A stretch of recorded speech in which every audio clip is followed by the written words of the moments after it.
Se Descartes tinha um rival em capacidade matemática, era Fermat. Mas diferente de Descartes, Fermat não era em nenhum sentido um matemático profissional. Fermat serviu no parlamento de Toulouse, primeiro como um advogado e mais tarde como uma espécie de vereador. Mas ele parece ter achado o tempo para desfrutar, talvez como um hobby, a matemática. O resultado foi que ele começou a fazer descobertas de importância capital na matemática. A maioria dos trabalhos de Fermat não foram publicados durante a vida do autor.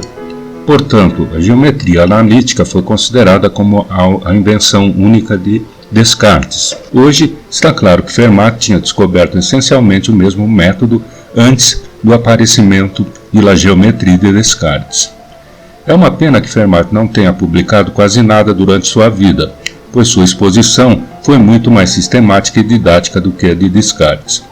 Além disso, sua geometria analítica se aproxima muito mais do que a usamos hoje. Nessa área, ele fez descobertas significativas, sendo talvez a mais importante a forma de encontrar máximos e mínimos de uma curva, sobre o que já falamos.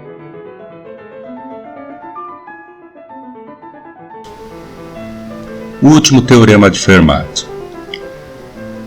Talvez a melhor prova da existência de um grande fosso entre o mundo dos matemáticos e os dos simples mortais é que o mais famoso teorema da matemática, enunciado por volta de 1621 e que gerou até um grande romance de sucesso, era apenas uma conjectura e não um teorema em 1994. Após a morte de Fermat, seu filho Samuel começou a organizar os papéis do pai para publicá-los quando encontrou uma cópia do livro Aritmética de Diofantus. Nas margens do livro haviam diversos comentários ao texto manuscrito por Fermat. Um desses comentários relacionava-se com o seguinte problema: dado um número que é um quadrado, escreva-o como a soma de dois outros quadrados, isso é, dado z quadrado, ax é x quadrado mais y quadrado igual a z quadrado. A nota de Fermat dizia o seguinte: por outro lado, é impossível para um cubo ser a soma de dois cubos, ou para uma quártica ser a soma de duas quárticas. Em geral, para qualquer potência que seja maior que a segunda, é impossível que ela seja escrita como a soma de duas potências dessa mesma ordem. Eu realmente tenho uma maravilhosa prova dessa proposição, mas esta margem é muito pequena para apresentá-la. Fermat anunciou ter a prova de que x elevado a n mais y elevado a n igual a z elevado a n não tem soluções inteiras para qualquer potência de n maior que 2.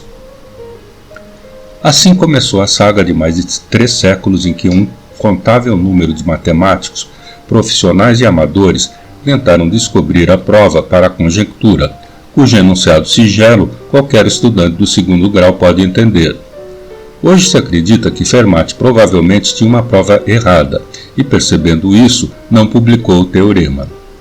A história das tentativas de provar o teorema para n maior que 2 incluiu a oferta de muitos prêmios em dinheiro, a medalha de ouro da Academia Francesa em 1816, um prêmio da Academia Real de Ciências de Göttingen, tendo o assunto passado pelas mãos de grandes figuras como Euler. É bem verdade que o teorema tem poucas consequências práticas na matemática e que despertou grande interesse justamente porque ninguém conseguia prová-lo.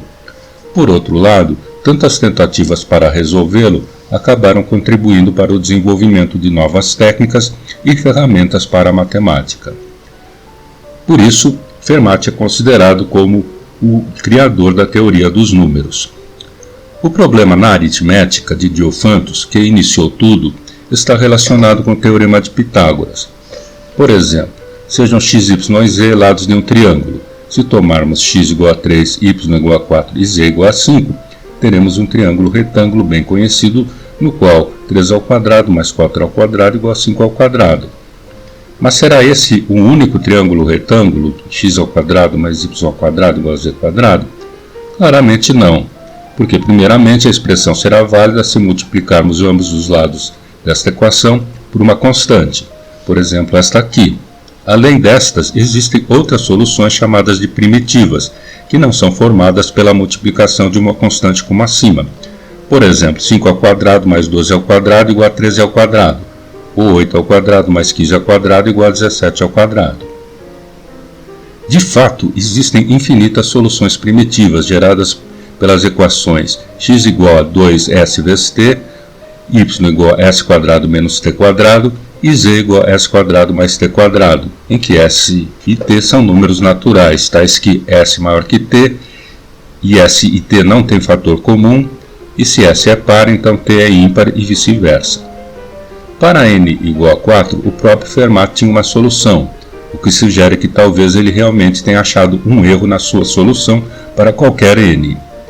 E até 1980, os matemáticos foram capazes de provar a conjectura para todos os expoentes até 4 milhões. Mas isso ainda não era o que Fermat conjecturou.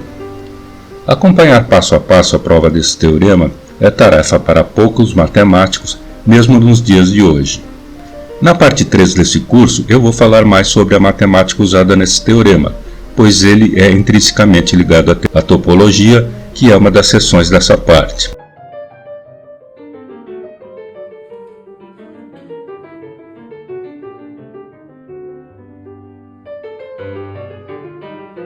E finalmente, em 1993, após uma grande efervescência em cima do assunto, Andrew Wiles anunciou ao mundo a prova do Teorema de Fermat.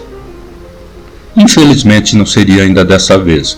O assunto parecia destinado a seguir a saga das provas mal-sucedidas, mas em 1994, Wiles, corrigindo um erro na prova anterior, apresentou a prova definitiva em 2 artigos intitulados As curvas modulares elípticas e o Teorema de Fermat, e se tornou o capítulo final da história.